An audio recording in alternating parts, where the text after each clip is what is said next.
오늘은 영생이란 무엇인가, 영생에 관해서 성경에는 몇 가지로 나누어서 얘기하고 있는데, 그런 내용들이 어떤 의미가 있고 어떤 차이가 있는지 그런 것을 좀 자세히 알아보는 그런 시간을 갖도록 하겠습니다. 이 내용은 좀 길어서 오늘은 1편이고 다음에 제가 오는 기회가 있으면 그 뒤에 또 2편을 이렇게 연속해서 같이 알아보도록 그렇게 하겠습니다. 성경 본문의 말씀처럼 성경 본문에는 뭐라고 되어 있습니까? 영생은 이것이니 그랬죠? 영생은 이것인데 왜 영원한 생명, 영생은 무엇이냐? 이것이라고 그랬어요. 뭐라고 했냐면 유일하신 참 하나님과 하나님 아버지와 아버지께서 보내신 자 예수 그리스도를 아는 것이라고 그랬어요. 그러니까 예수 그리스도를 아는 것, 그게 영생이라고 그랬어요. 그러니까 우리가 보통 우리가 영생 그러면 영원한 생명 그렇게 얘기하잖아요, 그렇죠? 근데 무한적으로 사는 그 영원한 생명을 얘기하는데, 성경에서 말하는 그 영생은 예수 그리스도를 아는 것이라고 그랬어요. 그러니까 누가 영생이에요? 예수 그리스도, 예수님 자체가, 예수 그리스도 자체가 영생이다, 그 얘기예요. 그러니까 우리가 말씀을 통해서 하나님부터 구원을 받아서 하나님의 자녀가 된다는 건 뭐냐면 예수님, 영생이신 예수님을 받아서 내 안에 받아들이는 거야. 그러니까 내 안에 예수님이 계시면 내가 영생을 누리는 거죠. 예수님 자체가 영생이시기 때문에 그런 의미로 지금 얘기를 하고 있습니다. 그래서 성경 본문의 말씀처럼 영생은 하나의 인격이에요. 예수님이 인격이잖아요. 이건 인격이고 그 인격에 대해서 아는 것, 그것이 영생이다. 우리가 인격이신 예수 그리스도가 어떤 분이신가? 예수 그리스도가 이 땅에 왜 오셨는가? 예수 그리스도가 무엇을 하시고 돌아가셨는가? 그것을 정확히 알면, 우리가 예수님에 대해서 정확히 알면 우리는 구원을 받잖아요. 그죠? 거듭나잖아요. 그러면 바로 그게 뭐냐면 예수님을 내 안에 모셔드리는 거예요. 그러니까 우리 안에 그 예수님이 계시니까 우리가 영생을 누릴 수 있는 거다. 영생이다. 그런 얘기죠. 예수 그리스도께서는 이렇게 말씀하셨습니다. 예수님께서 그에게 이르시되 내가 곧 길이요 진리요 생명이니 나를 통하지 않고서는 아무도 아버지께 오지 못하느니라고 요한복음 14장 6절에서 말씀하고 계십니다. 영생은 바로 예수 그리스도 자신이다. 아까도 말씀드린 대로 내가 곧 길이요 진리요 생명이라고 했으니까 바로 예수 그리스도 자체가 바로 영생이다, 이렇게 우리가 생각을 할 수가 있습니다. 그리스도께서는 육체적인 생명과 그 다음에 영원한 생명, 이 두 가지를 다, 모든 게 다 영생의 근원이잖아요. 그죠? 영생의, 이 생명의 근원이 되시는 분이 바로 예수 그리스도시다. 오직 그분만이 홀로 인간에게 영생을 주실 수 있는 그런 분이에요. 아까도 잠깐 얘기했지만 요즘 종교다원주의라고 그래가지고 이것도 믿고 저것도 믿고 끝에 가면 전부 다 한 하나님으로 만난다. 그런 말을 한 적이 없어요, 성경에는. 예수 그리스도 그분만이 영생이고 그분만을 통해서 영생을 우리가 얻을 수 있고 그분을 통하지 않고서는 영생을 누릴 수 있는 사람이 아무도 없다. 그런 것을 우리가 성경을 통해서 알 수가 있는 겁니다. 그 다음에 그런 걸 우리가 보통 뭐라고 그러냐면 종교다원주의라고 그래요. 종교다원주의. 그래가지고 세계 종교 통합운동, 그 WCC라고 얘기하죠. 그런 운동이 지금 기독교계에서도 일어나고 있고, 우리 기독교계에서도 보면 유명한 목사, 큰 교회 목사들이 거기에 끼워서 같이 WCC 운동을 하고 있습니다. 이것은 정말 하나님을 모독하는 일이고, 그죠? 예수 그리스도의 죽음을, 예수 그리스도께서 이 땅에 오셔서 하나님께서 육신의 몸을 입고 이 땅에 오셔서 그 많은 고초를 당하고 피 흘려 돌아가신 그 모든 것은 아무것도 아닌 거로 만드는 거예요, 결국은. 왜 그러냐? 아니, 저 절간에 다니면서 부처님 앞에 절하고 맨날 그래도 끝에 가면 하나님하고 만나 똑같다는 거 한다면 구태여 예수 그리스도께서 이 땅에 오셔서 돌아가실 이유가 없잖아요. 그런 것을 생각해 본다면 그런 것들은 종교다원주의는 기독교에서 배격해야 될 그런 운동이다라고 그렇게 생각을 합니다. 요한복음 20장 31절에 보면 이런 말씀이 있습니다. 이것들을 기록하면 예수님께서 하나님의 아들 그리스도이심을 너희가 믿게 하려 함이요 또 믿고 그분의 이름을 통해 생명을 얻게 하려 함이니라 라고 이렇게 요한복음 20장 31절에 이야기하고 있습니다. 이 성경들을 기록한 이유가 뭐냐? 그 얘기죠. 그 얘기는 예수님께서 하나님의 아들 그리스도이심을 너희가 믿게 하려 함이고 또 믿고 그분의 이름을 통해 생명을 얻게 하려 합니다. 생명을 얻게 하라. 그 생명은 뭐야? 영원한 생명이잖아요. 그죠? 영생을 얻게 하려 합니다. 그런 얘기입니다. 그래서 그 예수 그리스도를 믿는다는 것은 우리 그리스도인들이 영생을 소유했음을 의미하는 거예요. 우리가 예수를 믿는다. 예수 그리스도를 우리가 영접해서 마음속에 받아들여서 확실히 믿으면 그걸 뭐냐? 그런 그리스도인들은 영생을 소유한 자들이다 라는 것을 나타내는 거다. 그런 얘기입니다. 바꿔 말하면, 판언하면 영생이란 바로 그리스도이시며, 그죠? 영생이 그리스도이시며, 내가 영생을 소유했다는 것은 그리스도를 영접했다는 것을 의미하는 거다. 그런 얘기입니다. 그래서 영생이란 그리스도를 내 마음속에 모시고 영원토록 그분과 함께 살아가는 것입니다. 따라서 영생이란 바로 그리스도와의 연합이다. 나와 그리스도가 연합이 돼서 내 안에 그리스도를 모셔드리면 그리스도가 내 안에 연합을 이루잖아요.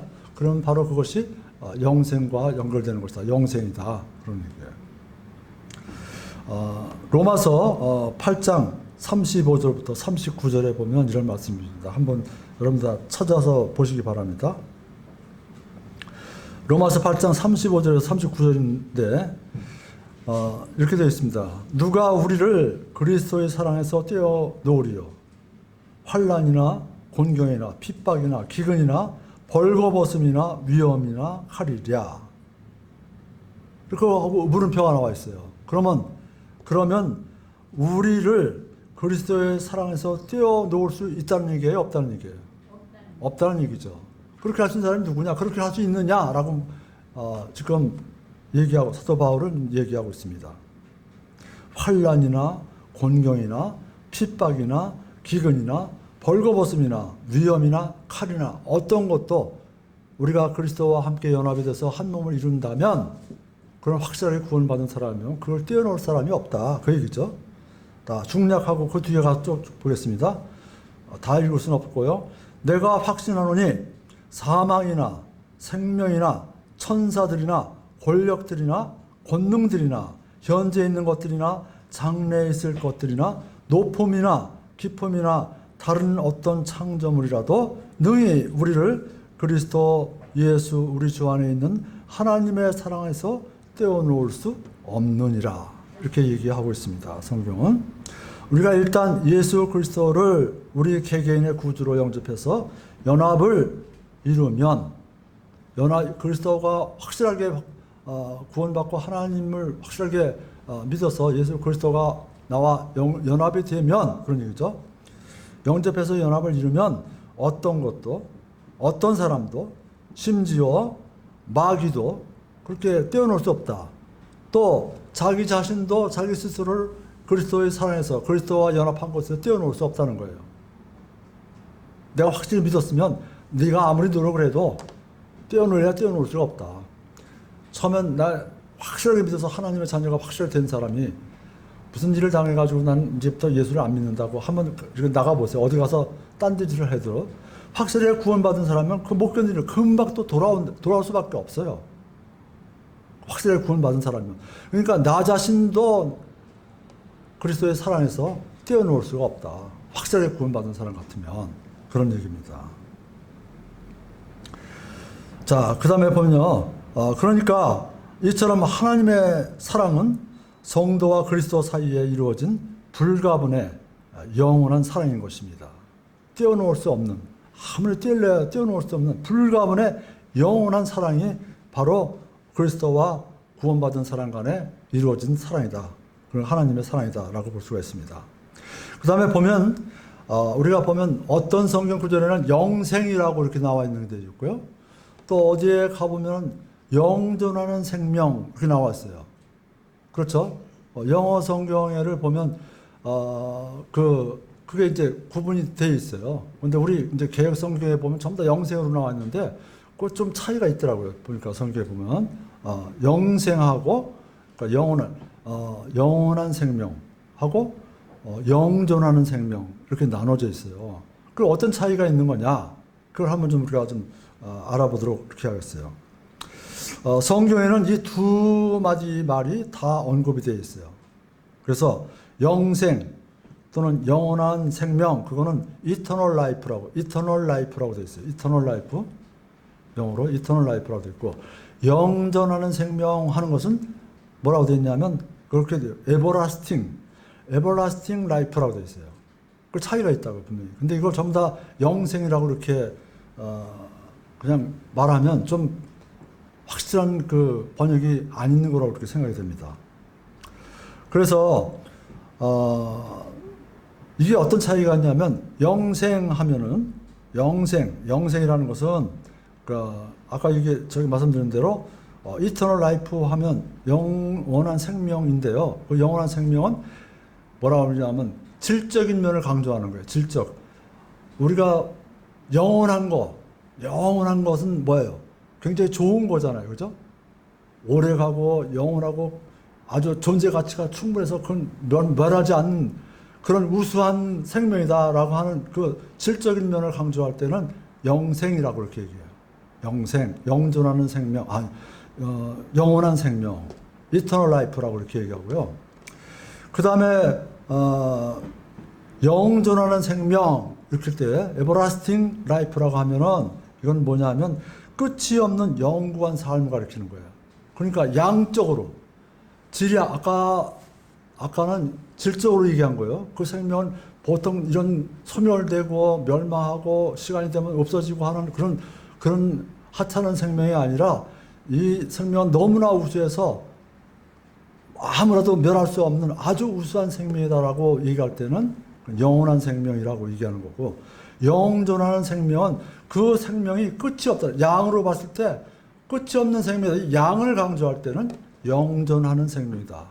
everlasting life라고 이렇게 표현하고 있다라는 것을 여러분이 좀 알아두면 좋겠습니다. 그러니까 끝이 없는 영구한 삶, 끝이 없는 양적으로 끝이 없는 삶을 얘기할 때는 everlasting life, 영존하는 생명.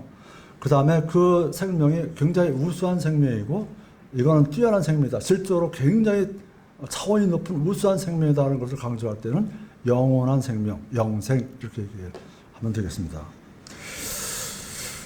그래서 그분의 속성이 영원하시기 때문에 예수 그리스도 하나님의 속성이 또 영원하시기 때문에 그러한 생명을 주실 수 있는 거예요. 그분의 속성이 영원한 것이기 때문에. 그 다음에 영존하는 생명이란 말 그대로 끝이 없는 삶이라고 아까 제가 말씀드렸죠. 그렇게 양적인 것을 가르칠 때 부르는 말이다 하는 걸 알아두면 되겠고요.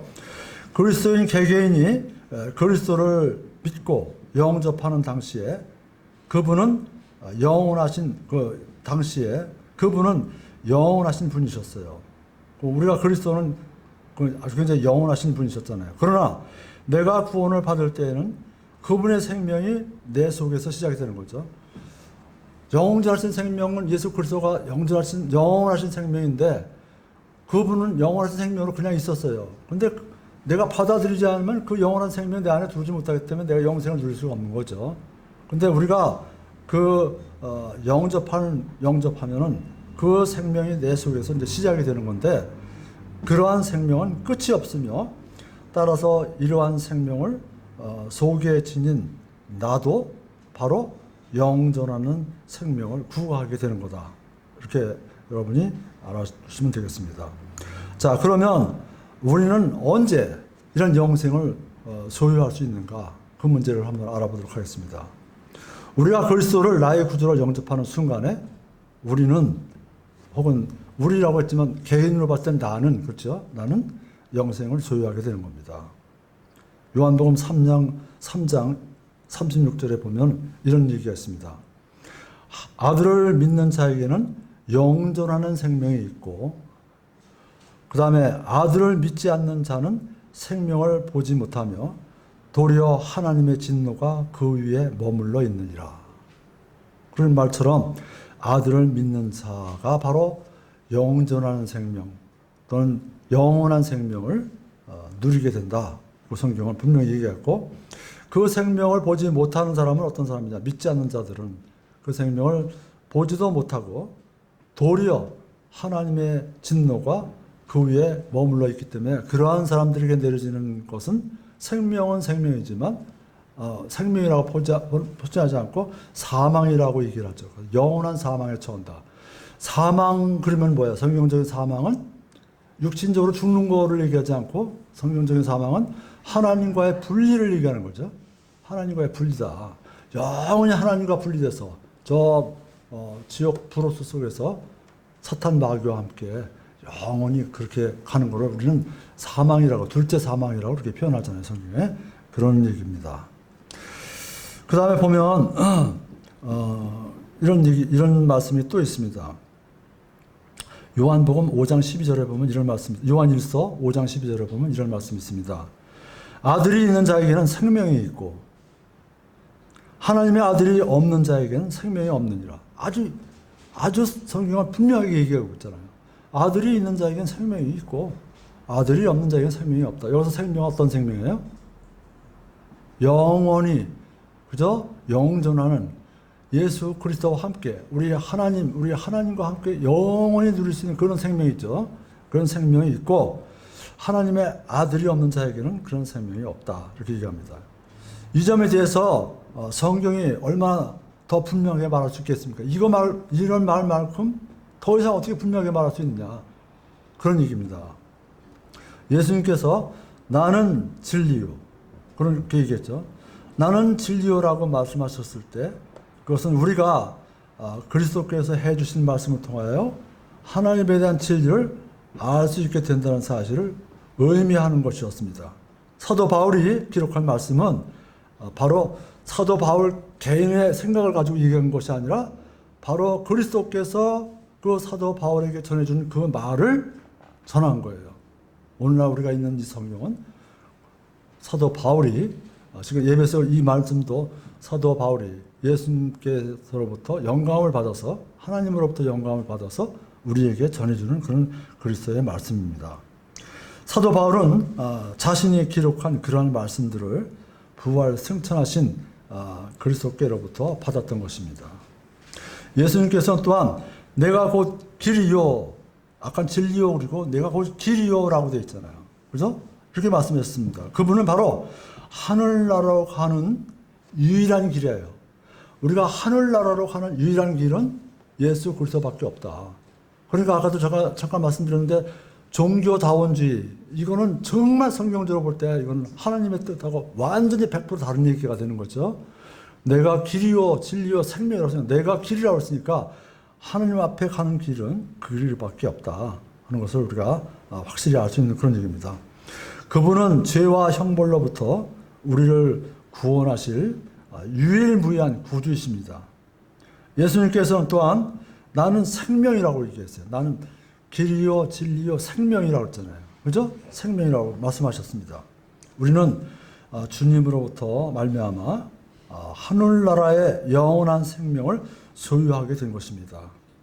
생명이 없는 자들이 받게 될 영원한 사망이란, 아까도 제가 잠깐 언급했지만 그 영원한 사망이란 불호수에 들어가서 하나님과 영원히 분리되어 있어야 하는 그런 상태를 우리가 영원한 사망이라고 얘기했습니다. 우리는 영원한 생명을 얻었지만 믿지 않는 모든 사람들은 영원한 사망을 얻은 거죠. 지금 많은 사람들이 세상에는 지금 70몇 억이라고 75억이라는 인구가 살고 있지만 그 안에 정말 하나님을 확실하게 예수 그리스도를 확실하게 알고 영접해서 하늘의 생명, 하나님이 주시는 그 영원한 생명을 누리는 사람이 몇 사람이나 될까? 이렇게 생각해 보면 아직도 멀지 않았는가? 요즘 세상 돌아가는 거 보면 그리스도께서 오실 날이 멀지 않은 것 같은데 그래도 아직까지도 덜합니다. 요즘 세계가 들썩거리는 사건이 하나 있었죠. 지진이 일어나는 거예요. 지진. 이 터키, 튀르키예에서 대지진이 일어나서 뭐 공식적으로 죽은 사람만 4만 8천 명인가 몇 명 된다 그러니까 지금 앞으로도 계속 더 늘어날 거예요, 숫자는. 그런 것들이 있는데 그런 사람들이 있는 거예요. 하나님을 제대로 믿고 하나님의 자녀가 돼서 영원한 생명을 누리는 우리는 생명이 있지만 그런 생명을 누리지 못하는 사람들이 세계 지금 곳곳에 얼마나 많은지 알 수 없습니다. 저는 그 사건을 보면서 참 안타까운 게 있습니다. 뭐냐면 우리가 아시아의 7개 저기 요한계시록에 나오는 아시아 7개 교회 나오잖아요. 그 소아시아에 있는 7개 교회가 다 튀르키예에 있는 거예요. 그게 하나님 말씀이 그렇게 복음이 전파돼서 벌써 2000년 전에 사도 바울을 통해서 그렇게 많이 전파돼서 그래서 믿는 사람들이 많았는데 그 나라들이 그 뒤에 나온 마호메교 회교도로도 바뀌었죠. 지금 대부분이 회교도예요. 기독교는 얼마 없고. 그래서 이건 제 생각인데 물론 지진이라는 것이 일어나서 많은 사람이 죽는데 그런 것도 글쎄 하나님이 그렇다고 그쪽에다 벌 주시는 건지 그런 생각이 들기도 합니다. 그런데 이런 기근과 이런 지진이 지금 점점 많아지잖아요. 그죠? 가까운데 뭐 일본에서도 일어나기도 하고 저 동남아시아에서는 몇 년 전에 바다에서 해일이 일어나가지고 쓰나미가 와가지고 뭐 몇십만 명이 죽기도 하고 뭐 세계 곳곳에서 이런 사건들이 굉장히 많이 일어나고 있잖아요. 그죠? 이제 이런 걸 보고 마지막 때가 가까웠으니까 빨리 정신 차리고 똑바로 하나님을 믿어라. 그리고 영원한 생명을 빨리 얻으라고 우리가 지금 하나님의 경고가 지금 계속 일어나고 있습니다. 우리나라도 안전지대가 아니에요. 우리나라 지금 대부분 그래도 안전지대지만 우리나라도 굉장히 오래전에 저 백두산 화산이 폭발해가지고 지금 백두산에 그 분화구가 있잖아요. 그죠? 근데 이게 지금 불안한 거예요, 이게 터지면은 그 화산재가 일본까지 막 덮었다 그러니까 우리 대한민국 전체가 뭐 중국이 다 엉망이 될 거예요, 잘못하면. 그런 나라들이 지금 이제 대기 중이에요, 대기 중. 그래서 우리가 정말 우리는 그런 시대에 지금 우리가 살고 있기 때문에 이런 하나님의 말씀을 전하고 이런 말씀을 통해서 주위에 있는 많은 사람들에게 이런 말씀을 전하고 그래서 하나님의 자녀가 되고 영원한 생명을 누리는 그런 사람들이 빨리 더 많아지기를 우리가 심써야 되지 않을까 이런 생각을 해봤습니다. 그래서 우리가 이렇게 하나님을 이렇게 확실하게 믿고 예수 그리스도를 믿고 우리의 구주로 받아들였으면 우리에게는 그런 영원한 생명이 있는 거다. 그리고 하나님의 아들을 믿지 않는 자에게는 영원한 사망이 이제 기다리고 있다. 그런 것을 우리가 알 수가 있습니다. 요한복음 3장 14절에서 16절, 그 다음에 36절, 그 다음에 요한복음 10장 9절, 27장 29절, 요한복음 6장 47절 이런 데를 쭉 보면 이 요한복음이 굉장히 중요한 복음인데요. 이런 데를 보면 구원에 관한 약속의 말씀들을 우리가 찾아서 읽어볼 수가 있습니다. 구원에 관한 확실한 말씀들이 굉장히 많이 있습니다. 요한복음에서. 그런 말씀들을 찾아서 읽어보면 우리가 이렇게 살아서는 안 되겠구나. 지금이 하나님이 왜 이렇게 오래 참으시면서 이렇게 말세가 빨리 오지 않고 이렇게 기다리고 늦어졌는가. 그런데 성경을 보면 성경은 뭐래요? 성경은 천년이 하루 같고 하루가 천년 같다고 말씀하시잖아요. 하나님의 기준으로 보면 그 영원한 세계에서의 그 우리 지구의 역사 6천년은 하나님 볼 때 6일 정도 지난 것밖에 안 되는 거예요. 그렇잖아요. 생명 한번 보세요. 영원한 생명, 영원하다는 것에 비하면 영원이라는 말이 뭐예요? 영혼은 과거와 현재와 미래를 다 통틀어서 그걸 묶어서 영혼이라고 그러는 거예요. 그러니까 영혼은 끝이 없는 거예요. 그 끝이 없는 그 장구한 세월에 보면 지금 지구의 역사는 6천년이라는 역사는 하나님 볼 때는 굉장히 짧은 시간이에요, 지금. 근데 하나님께서 우리 인간들이 볼 때도 굉장히 길다. 근데 그런 인간이 볼 때 그 긴 시간을 하나님 참으시는 것은 그만큼 하나님이 원하시는 만큼의 숫자가 아직까지 차지 않은 거죠. 하나님의 백성으로 만들 수 있는 그 숫자가 차기를 우리는 기다리고 있는 거다. 성경은 그렇게 우리에게 얘기를 하고 있습니다. 여기서 하나님께서는 우리가 그리스도를 확실히 믿고 영접하면 영생을 소유한다고 현재 시제로 현재 시제 동사를 사용해서 말씀하고 계세요. 전부 다 현재형으로 되어 있어요. 그 현재 시제로 되어 있는지 뭔지를 우리 한글 성경으로 보면 잘 이렇게 좀 판단하기가 쉽지 않은데 영어 성경을 보면 전부 다 과거와 현재와 미래가 있는데 현재 시제로 되어 있어요. 다 현재로 되어 있어요. 현재 시제로. 지금 우리가 그런 걸 받는 거예요. 지금 받는 시대예요. 지금 받고 있다. 확실하게 믿어서 구원받는 일이 지금 이루어지고 있다. 현재 시제로 되어 있어요. 그래서 우리는 믿음으로 말미암아 은혜로 구원을 받게 되었는데 이 믿음이란 하나님께서 자신이 하신 말씀을 이루실 것을 그런 믿는 믿음인 거예요. 우리 여러분 그렇잖아요. 우리의 믿음이라는 게 뭐예요? 하나님이 하신 그 말씀을 그대로 이루어지고 그대로 행하실 것을 그걸 믿는 게 바로 믿음이잖아요. 그죠? 우리가 구원받은 것도 하나님이 이렇게 해주셨으니까 이걸 믿어라. 그럼 너희가 구원을 받는다라고 하셨기 때문에 그 성경에서 말하는 그 예수 그리스도 그분을 우리가 영접한 거 아니에요. 그죠? 그 하나님의 말씀을 액면 그대로 있는 그대로 우리 마음속에 받아들이고 믿는 것이 믿음이다. 그런 얘기입니다. 구원은 하나님께서 행하시는 것이며 우리는 하나님께서 이루신 구원을 그냥 어떻게 하면 돼요? 받아들이면 되는 거예요. 여러분이 뭐 한 거 있어서 하나님이 믿음을 주신 거 아니잖아요. 구원을 영생을 주신 건 하나님이 주셨는데 내가 뭘 어떻게 해서 그 상급으로 하나님이 주신 건 아니잖아요. 그죠? 그냥 성경이 이렇게 하고 이렇게 하는 것을 그렇구나라고 받아들이는 거예요.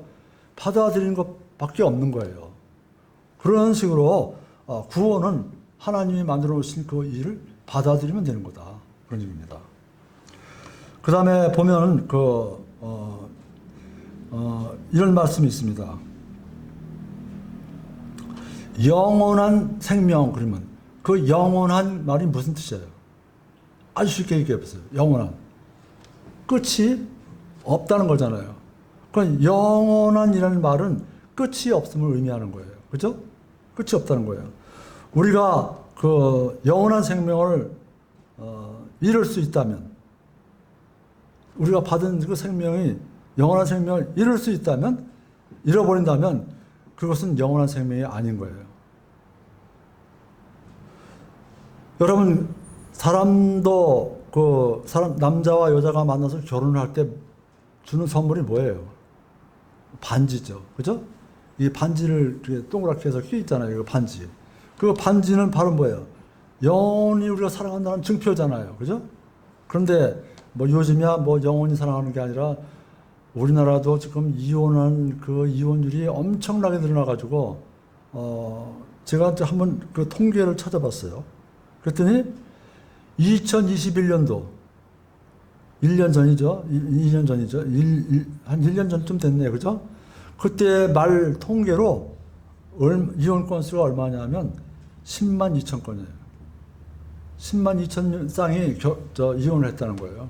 10만 2천 건이요. 그렇지만 불행하게도 이와 같이 불행하게도 인간의 사랑은 때때로 파국에 이르는 경우가 많죠. 인간의 사랑은 우리가 보통 그 결혼식 할 때 주례사를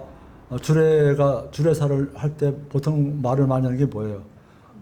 머리가 뭐가 되도록 팥뿌리가 되도록 그렇게 사랑하고 죽을 때까지 사랑한다고 이렇게 약속하고 결혼식을 하는데, 그렇게 하지 않고 중간에 다 이렇게 파혼을 맞는 그런 경우가 참 많아요. 근데 이제 사람들이 이게 보니까 50대 이후에 이혼하는 사람들도 굉장히 많이 늘어난다고 그래요. 50대 이후. 굉장히 많이 오랫동안 살았는데 그동안에 정도 많이 깊이 들었고 그랬을 텐데 불구하고 50대 이후에 이혼율이 굉장히 많다고 그러는데, 사람은 다 이런 거예요. 불행하게도 사람은 인간적인 사랑은 이와 같이 성격이 안 맞는다든지, 그다음에 남편이 불륜을 저질렀다든지, 아내가 불륜을 저질렀다든지, 하여튼 그런 이유로, 이런 이유, 저런 이유로 돼서 굉장히 많은 사람이 헤어집니다. 불행하게도 그 사랑은 영원하지 못하죠. 그런데 하나님의 사랑은 결코 끝이 없는 거예요. 그 끝이 없는 사랑, 그 영원한 사랑을 우리는 예수 그리스도를 통해서 지금 받고 우리가 누리고 있는 거다. 그런 얘기예요. 앞으로도 우리는 끝없이, 시 없이 지금보다 훨씬 더 좋은 그런 환경 속에서 앞으로 우리가 살아갈 거예요. 저는 이제 그런 생각을 많이 해봅니다. 왜 하늘에 우리 인간이 필요하다면 지구 하나하고 태양하고만 만들어 놓지, 왜 하늘에 이렇게 많은 별들을 많이 만들어 놓고 이 천체를 이렇게 많이 만들어 놨을까? 그 생각을 이렇게 해봐요. 그러면 우리는 지구와 달과 태양계는 어느 정도 이해를 하지만 그 태양계 넘어가는 그 많은 천체들이 굉장히 많잖아요. 그죠? 셀 수가 없어요. 무수히 많은 거예요. 그런 것들이 왜 필요할까? 이런 걸 보면서 거기에는 하나님의 깊은 뜻이 있을 거다. 우리는 지금 알지 못하지만 만약에 우리가 천국에 들어서 하나님 앞에 가서 보면 하나님의 뜻을 하나하나 알아가는 그런 재미가 굉장히 클 거예요. 그런 별들도 전부 다 어떤 필요가 있어서 하나님께서 우리 인간들을, 그 구원받은 사람들을 통해서 뭔가를 하시려고 하는 게 아닌가 이런 생각을 보면 참 무궁무진할 거다. 하나님 앞에 가면 할 일도 많고 정말 무궁무진한 그런 좋은 일들이 많이 기다리고 있을 거다라는 그런 생각을 해봐요. 그래서 이와 같이 그 영원한 이런 말은 하나님께서 우리에게 주시는 가장 큰 축복의 말이 아닌가 이런 생각을 해봅니다. 그래서 우리의 구원이 만약에, 그런데 이런 구원이 우리의 선행에 달려 있다고 한다면, 이 선행에 따라서 구원을 받고 우리가 죄를 지면 그 구원이 없어진다고 한다면, 만약 그런 구원은 굉장히 불안정한 구원이죠. 그죠? 그런 구원이라고 한다면 그거는 참 불행한 일일 거예요.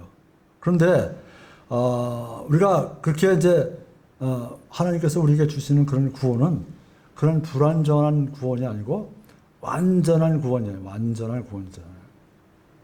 그래서 그런 완전한 구원을 우리가 하나님으로부터 받아서 누리고 있다는 것은 정말 우리가 하나님 앞에 축복을 받는 그런 일이 아닌가 이런 생각을 해봅니다. 그래서 만일 하나님께서 우리를 구원하시는 일을 우리가 도와드려야 한다든지 그렇게 된다고 한다면 그때는 하나님께서 결코 우리를 구원하실 수가 없는 거예요. 왜냐하면 우리의 도움이 필요하기 때문에, 우리 도움이 없으면 하나님도 우리를 구원을 못 하신다고 한다면 그런 하나님은 완전한 하나님도 아니시고 인간을 구원할 수 있는 능력도 없다고 볼 수밖에 없는 거죠. 그런데 우리는 다행히도 그분은 우리의 모든 것을 우리가 하는 선행이고 뭐고 그런 거 다 필요 없이 오직 하나님이 주신 하나님이 우리를 위해서 보내주신 그 예수 그리스도의 구속 사역을 확실히 믿고 그것을 받아들여 영접한 사람에게 그런 생명을 주실 수 있는 그런 분이다. 그러니까 하나님의 구원은 완전한 것이고 인간의 도움을 0.001%도 필요 없는 것이죠. 그런 도움이 필요 없는 완전한 구원을 이루시는 그런 정말 능력 있는 그런 분이 바로 하나님인 것입니다. 만일 우리의 도움이 필요하다고 한다면, 우리 구원에 우리의 도움이 필요하다면 그런 완전한 하나님이 아니신 거죠. 영생은 하나님의 선물이라고 했어요. 여러분, 성경에 보면 선물은 우리가 영생을 받은 것은 하나님의 선물이라고 그랬잖아요. 그죠? 사람도 누구에게 내가 선물을 주면 나중에 그거 뺏지 않잖아요. 그죠? 그 선물을 한 번 주면 끝이지 그걸 도로 달라고 그러는 사람 없어요. 사람도 그런데 하물며 하나님은 어때요? 하나님의 우리에게 확실하게 준 영생은 도로 하나님도 어쩔 수 없는 거예요. 바로 취소가 불가능하다. 그런 얘기입니다. 그래서 영생은 하나님이 우리에게 주시는 선물이라고 볼 수가 있습니다. 로마서 6장 23절을 보면 이런 말씀이 있습니다. 죄의 삭슨 사망이나 하나님의 선물은 예수 그리스도 우리 주를 통해 얻는 영원한 생명이니라. 이렇게 되어 있습니다. 죄의 삭슨 사망이지만 하나님의 선물은 영원한 생명이다. 영원한 끝이 없는 그런 엔들리스, 끝이 없는 그런 생명이다. 이렇게 성경은 얘기하고 있습니다. 우리는 그 선물을 받고 감사하는 그런 삶을 살면 되는 거예요. 우리는 그 받은 생명이 이게 취소되면 어떻게 할까? 또 이게 가짜가, 내가 이게 뭐가 잘못된 거 아니야? 나가 받은 구원이 이거 진짠가? 이거 자꾸만 의심하고 그런 길로 가면 안 되는 거죠. 내가 확실하게 구원받은 그런 경험이 있으면은 그것이 이제 분명한 하나님의 말씀이고 이게 분명히 하나님과 약속이라는 것을 늘 마음속에 새기면서 그대로 우리가 신앙생활을 열심히 해야 되지 않나 이런 생각을 해봅니다. 그래서 우리는 그 선물을 받고 그냥 하루하루를 감사합니다. 감사로 시작해서 감사로 끝나는 그런 하루하루가 우리 신앙생활이 되면 되겠습니다. 구원 받았다는 것은 말 그대로 내가 이미 구원을 받았음을 의미합니다. 그러니까 구원 받았다 그러면 구원 받은 일은 이미 뭐가 되는 거예요? 과거가 되는 거죠. 현재가 아니고 과거가 되는 거예요. 미래도 아니고. 그렇죠? 내가 구원 받았다는 건 과거잖아요. 그래서 내가 구원을 받았다. 그 말은 바로 뭐냐? 내가 이미 구원을 받았음을 의미한다고 보면 되겠습니다. 이 말은 우리가 구원을 받을 수도 있고 또는 구원을 받을지도 모르겠다. 구원을 받을 수 있다. 받을 수 있다 하거나 또는 우리가 구원을 받을지도 모르겠다거나 또는 그런 막연한 것이 아니다. 그런 얘기예요. 확실한 거다. 그런 얘기예요. 그 다음에 앞으로 내가 이렇게 하면 우리 보통 다른 교회 생활을 하는 사람들은 이런 얘기를 합니다. 우리가 지금 한 40년 전에 구원받은 사람들 그때 얘기 들어보면요. 우리가 다른 사람들 앞에 가서 당신 구원받았습니까? 라고 그러면 뭐라고 대답하냐면 내가 구원받았는지 안 받았는지 어떻게 아냐고 얘기해요. 주님 앞에 가봐야 알지 내가 구원받았는지 안 받았는지 어떻게 아냐고 얘기해요. 그런 사람은 어떤 거예요? 전부 다 이미 구원을 받지 못한 거죠. 그렇죠? 구원받지 못한 거예요. 아직 받지 못했으니까. 그러니까 대부분의 사람들은 어떤 생각을 하냐면 내가 열심히 신앙생활하고 내가 열심히 헌금 많이 하고 봉사하고 사랑을 베풀면 그러다 죽으면 주님 앞에 가서 주님이 딱 너 이런 착한 일을 했으니까 너 구원이야. 너는 천국으로 가. 이렇게 하는 줄로 생각을 하고 있다. 그런 얘기입니다. 근데 성경은 어떻게 얘기하고 있어요? 그렇게 얘기하고 있어요? 전혀 그렇게 얘기하고 있죠. 성경은 뭐라고 얘기하냐? 성경은 인간의 힘으로는 아버지 앞에 올 자가 하나도 없다고 얘기하는 거예요. 그리고 인간은 누구도 이 세상에 죄 없는 인간은 하나도 없다고 얘기하잖아요. 그래서 하느님 앞에 올 자가 없기 때문에 내가 너희들의 죄를 다 없애기 위해서 갚아주기 위해서 대속하기 위해서 내 아들 예수 그리스도를 새 땅에 인간으로 보내서 피 흘려 대신 죽게 함으로써 모든 인간의 죄를 그분에게 전가시킨 거잖아요. 그래서 구원을 받는 거지 내가 열심히 노력을 해서 내가 선행을 베풀어서 내가 하나님의 뜻대로 살아서 주님 앞에 가서 그때 가서 영생을 받는 거 그때 가서 생명을 받는 거예요? 아니다 라고 성경은 이야기하고 있습니다. 너무나 자명한 얘기겠죠. 그래서 우리가 만일 하나님의 아들로 태어났다면 이 사실을 번복할 수가 없는 거예요. 하나님의 아들로 확실하게 태어났다면 내가 구원을 받을까? 또는 내가 계속 열심히 노력해야 앞으로 가서 주님 앞에 가서 구원을 받겠지? 뭐 이렇게 생각하는 이런 것은 잘못된 얘기다 이거죠. 내가 한 번 받은 구원은 그것만큼 확실한 구원은 확실한 거로 그걸로 끝나는 거지. 그걸 의심해도 안 되고, 그죠? 의심할 필요도 없고, 그럼 내가 열심히 노력해야 그 구원이 계속 지속되는 것도 아니다 그런 얘기입니다. 구원받으면 그건 구원받은 거로 끝난 거다. 우리는 전부 다 천국에 가기로 약속된 것이고 주님이 그렇게 생명책에서 우리 이름을 기록한 것이다. 어떤 분은 생명책에 기록한다고도 얘기하고 어떤 분은 생명책에서 구원받지 못한 사람을 지워버리는 거라고 그렇게 얘기하기도 합니다. 어쨌든 간에 우리는 생명책에 우리의 이름이 있는 거죠. 확실하게 구원받은 사람 같으면. 민수기 23장 19절에 보면 이런 말씀이 있습니다. 하나님은 사람이 아니시니 거짓말하지 아니하시고 사람의 아들이 아니시니 뜻을 돌이키지 아니하시는도다. 그러니까 하나님은 우리에게 확실하게 너에게 생명을 줬다. 예수 그리스도를 믿고 구원받으면 그 예수 그리스도를 마음에 영접하면 너는 확실한 구원이다라고 하나님께서 말씀하셨기 때문에 그 말씀을 거둬들이거나 번복하거나, 그죠? 시건하지 않으신다. 거짓말하지 않으신다. 그런 얘기입니다. 그 약속을 하나님께서 꼭 지킨다. 우리는 그 약속을 믿는 거지, 그 약속을 믿지 못하면 자꾸만 뭐가 생겨요? 의심이 생기는 거예요. 그러니까 우리가 그 약속을, 의심이 자꾸만 생기면 내가 그 약속을 믿지 못한다는 걸 자기 스스로 알아야 돼요. 내가 이 약속을 확실하게 믿지 못하는 내 믿음이 적은 걸 가지고 주님 앞에 기도하고 더 성경 말씀을 열심히 보고 확실한 구원이 되도록 구원이 내 마음속에 확실하게 마음속에 자리 잡도록 우리가 그렇게 마음 자세를 가져야 우리 신앙생활이 편안하고 안정되고 그죠? 평안을 누릴 수 있지 않나 이렇게 생각을 해봅니다.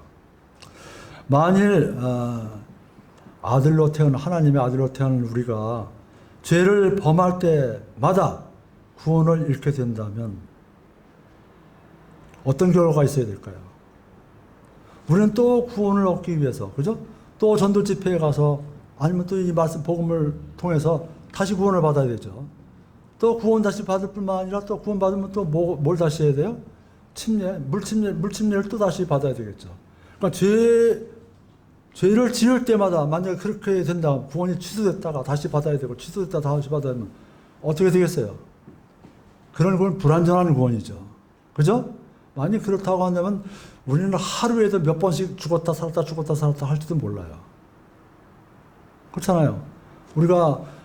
물론 우리가 신앙생활하면서 성화되는 과정에서 우리가 죄를 멀리하면서 점점 그런 생활이 되긴 되겠지만 구원받은 사람도 저도 어떤 때 화가 나면 화를 낼 수도 있고, 그죠? 입에서 그냥 표현하지 않지만 입에서 내 속으로 막 욕할 때도 있고, 저는 운전을 하면서 어떤 데 가면 저놈 자식 저거 막 운전을 어때 졌다 이러냐고 욕하기도 하고 그러네. 그럼 그런 것들이 전부 다 하나님 앞에서 볼 때는 뭐가 되는 거예요? 다 죄잖아요. 그죠? 그럼 죄를 질 때마다 만약에 구원이 취소된다면 그런 결과가 오는 거예요. 근데 그렇지만 우리가 믿고 하나님 말씀을 받아들이면 하나님께서 우리에게 주신 그런 구원은 확고부당한 것이다. 일생에 단 한 번 받는 거다. 성령 침례는 일생에 단 한 번이다. 이제까지 모든 잘못을 확실하게 자기가 시인하고 주님 앞에 그 모든 것을 받고 이제까지 세상으로 향하던 모든 것을 돌이켜서 주님 앞으로 걸어나오기 시작한 때부터 우리는 그런 완전한 구원 속에 하나님의 축복을 받고 사는 삶이 되어야 된다. 그런 얘기입니다. 자, 그 다음에 그렇게 만약에 구원이 이랬다 저랬다 계속 취소됐다가 다시 받았다가 취소됐다가 이렇게 받아야 된다고 한다면 그것은 뭔 잘못을 저지르는 거냐면 하나님께서는 성경 속에 뭐라고 얘기하냐면 단번 속죄를 얘기하시는 거예요. 단번에 속죄된다고 말씀하시잖아요. 하나님의 단번 속죄. 만약에 우리가 구약시대처럼 내가 죄를 지어서 죄를 지으면 구약시대는 어떻게 했어요? 양이나 소나 염소나 이런 비둘기나 뭐 이런 걸 잡아다가 피를 흘려서 제사를 드리잖아요. 근데 내가 이제까지 구원받았어. 내가 잘못된 죄를 졌어요. 그럼 그 죄를 용서받을 때 누구의 피를 용서를 받아요? 예수님이 십자가상에서 풀려 돌아가신 그 피를 용서를 받잖아요. 그런데 그렇게 용서를 받았는데 그 다음에 또 죄를 졌어요. 그러면 어떻게 돼요? 이런 상황으로 빠진다면 그 예수님의 피는 먼저 죄는 용서받지만 그 나중에 지은 죄는 용서받지 못하죠. 그러니까 또 예수님이 오셔서 또 돌아가서 피 흘려 돌아가셔야 그 죄들을 용서해 줄 수 있잖아요. 그죠? 이런 단번 속죄의 어떤 그런 성경 말씀의 내용을 부정하는 것이 되는 거예요. 만약에 우리 구원이 자꾸만 취소됐다가 다시 받아야 되고 취소됐다가 다시 받아야 된다고 이렇게 주장한다면 그런 잘못을 범하는 것이다. 절대로 그런 일은 있을 수가 없다. 그런 얘기입니다. 단번 속죄 이 하나님께서 우리가 주신 은혜의 복음은 아주 영원한 것이죠. 한 번으로 끝나야 되는 거다. 그런 말씀입니다. 로마서 10장 13절에 보면 이런 말씀이 있습니다. 구원을 한번 우리가 이제 누구든지 주의 이름을 부르는 자는 구원을 받으리라 이렇게 되어 있어요. 그죠? 로마서 10장 13절에 보면 구원을 받는다는 말은 구원을 받는 거기 때문에 내가 구원을 이루는 게 아니라 누군가로부터 받는 거잖아요. 그죠? 수동태예요, 수동태. 내가 능동적으로 내가 취하는 게 아니라 나는 수동적인 자세에서 누가 주시는 분에게 받는 거예요, 구원이에요. 구원을 받는다 그랬으니까. 그죠? 그래서 구원이란 우리에게 은혜로 베풀어지는 하나님께서 거저주신 은혜로 베풀어 주시는 것이며 우리는 구주 되신 분의 구속사역으로 인해서 거저 구원을 받는 것이지 우리의 어떤 능동적인 의지나 그 다음에 활동으로 인한 선행의 대가로 받는 것은 절대로 아니다. 그런 그런 걸 우리가 잘 그 마음속에 새기고 우리가 복음을 전할 때도 그런 말씀에 대해서 좀 잘 이렇게 해석을 하고 그 처음 듣는 분들한테도 그런 말씀을 잘 이렇게 설명을 해줘야 된다. 일반 교회에 다니는 사람들이 이 구원의 확신이 없기 때문에 자꾸만 죽어봐야 알고 주님 앞에 가봐야 구원을 받는다고 하는데 성경 그런 게 아니다 하면서 이런 말씀을 좀 전해주셨으면 좋겠다고 생각을 합니다. 자, 그 다음에 이제 네 번째로 보면은 이런 말씀이 있습니다. 성령님께서 성도들의 구원에 대해서 구속의 날까지 봉인해 주신다는 그런 내용입니다. 구속의 날까지 우리가 완전히 하나님의 구속의 은혜를 입어서 우리의 구원이 완성될 때까지 성령님께서는 성도들의 구원에 대해서 구속의 날까지 봉인을 해 주신다는 그런 말씀이 있습니다. 에베소서 4장 30절에 보면 이런 말씀이 있습니다. 하나님의 거룩한 영을 슬프게 하지 말라. 그분으로 말미암아 너희가 구속의 날까지 봉인되었느니라. 이런 말씀이 있습니다. 하나님께서는 구속의 날까지 봉인해 주시겠다고 그런 약속을 하셨습니다. 구속의 날까지 봉인된 것을 취소하시겠다 그런 약속을 하지 않으실 것입니다. 왜냐하면 하나님께서는 아까 말씀드린 대로 거짓말을 하실 수 없는 분이기 때문입니다. 너희 안에서 선한 일을 시작하신 분께서 예수 그리스도의 날까지 그 일을 이루실 것을 바로 이것을 나는 확신하노라고 사도 바울은 빌립보서 1장 6절에서 얘기하고 있습니다. 베드로전서 1장 5절에 보면 또 이런 말씀이 있습니다. 너희는 마지막 때에 드러내려고 예비된 구원에 이르도록 믿음을 통해 하나님의 권능으로 보호받고 있느니라. 구원에 이르도록 내가 노력하려는 게 아니라 뭐라고 했어요? 구원에 이르도록 믿음을 통해 하나님의 권능으로 보호받고 있다고 베드로전서 1장 5절에 성경은 분명하게 얘기하고 있습니다. 그래서 성령님께서 성도들의 구원에 대해서 구속의 날까지 봉인해 줬기 때문에 우리가 받은 구원은 절대적으로 완전한 안전 보장이 되는 그런 확실한 구원이다 하는 것을 우리가 늘 마음판에 새기길 바랍니다. 그 다음에 이제 다섯 번째는 뭐냐면 하나님의 성품이 우리의 영생을 보장해 준다는 그런 내용입니다. 하나님의 성품이 우리의 영생을 보장해 준다는 얘기입니다. 디모데후서 1장 9절에 보면 이런 말씀이 있습니다. 그분께서 우리를 구원하시고 거룩한 부르심으로 부르신 것은 우리의 행위에 따른 것이 아니요 자신의 목적과 은혜에 따른 것인데 그런 말씀이 있고 그 다음에 또 12절 하반부에 보면 계속해서 이런 말씀이 있습니다. 내가 믿어온 분을 내가 알며 또 내가 그날을 대비하여 그분께 맡긴 것을 그분께서 지키실 수 있는 줄 확신하기 때문이라.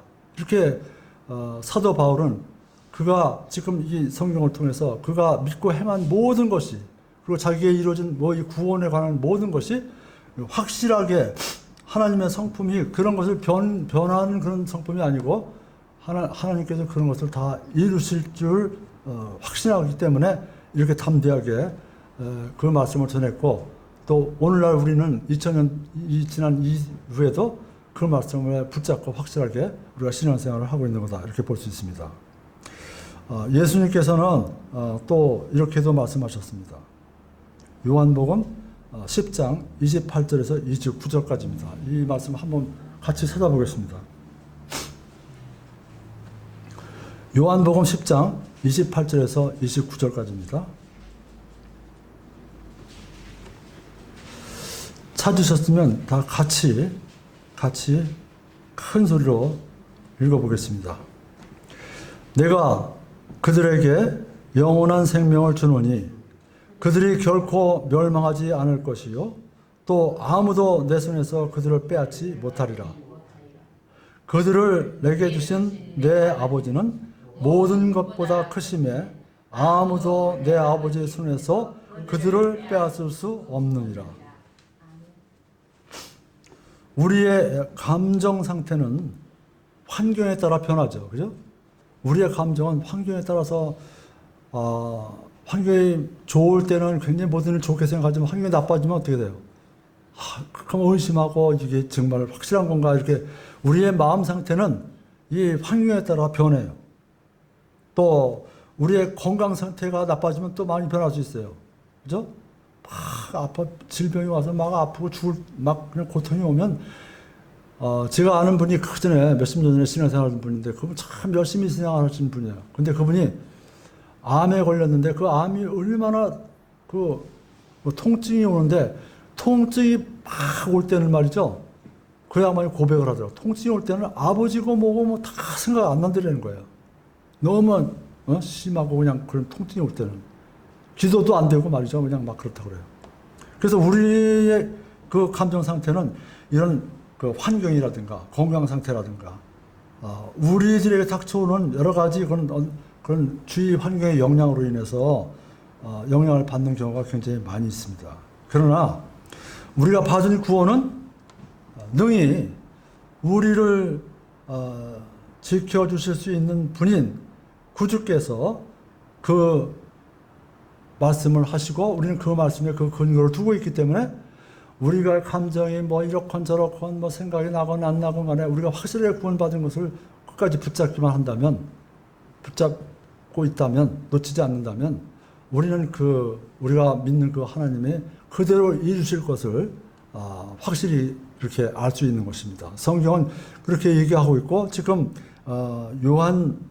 요한복음에서 그렇게 얘기하고 있고 사도 요한이 이렇게 얘기하고 있고 또 신약 성경의 대부분을 기록한 사도 바울은 그런 확실한 믿음을 가지고 있기 때문에 오늘 이런 말씀을 우리에게 전해주고 있는 겁니다.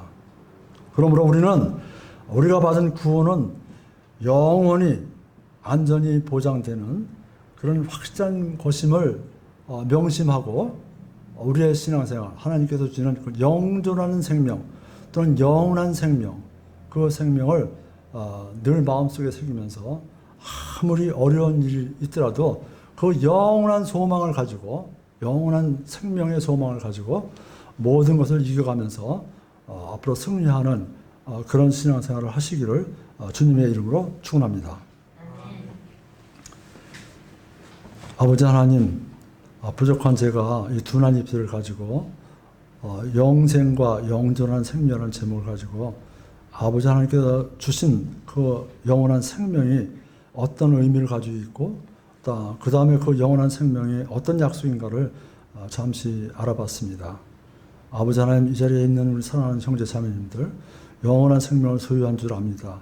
그 믿음을 잃지 않고 늘 생활 속에서 어떤 일이 닥쳐도 담대하게 승리하면서 하나가 되어서 이 교회가 정말 하나님이 원하는 바른 신약교회로 성장돼서 이 지역에 있는 많은 사람들에게 영혼의 구원과 하나님께 영광을 돌리는 그런 귀한 일들을 할 수 있는 그런 아름다운 교회로 성장될 수 있도록 주님께서 축복해 주시고 인도해 주시옵소서. 이제 저희들은 이 예배를 끝으로 또 세상으로 향한 행진을 하고자 합니다. 세상 속에서 일주일 동안 살아가는 동안에도 우리가 늘 이 말씀을 굳게 붙잡고 늘 하나님을 기쁘게 하며 그 다음에 형제들 간의 사랑과 우애를 베풀면서 그 다음에 늘 승리하는 그런 아름다운 신앙생활을 할 수 있는 저희들이 될 수 있도록 인도하여 주시옵소서. 모든 것을 우리 주님께 의탁하며 우리 구주 예수 그리스도의 이름으로 간절히 기도드립니다. 아멘.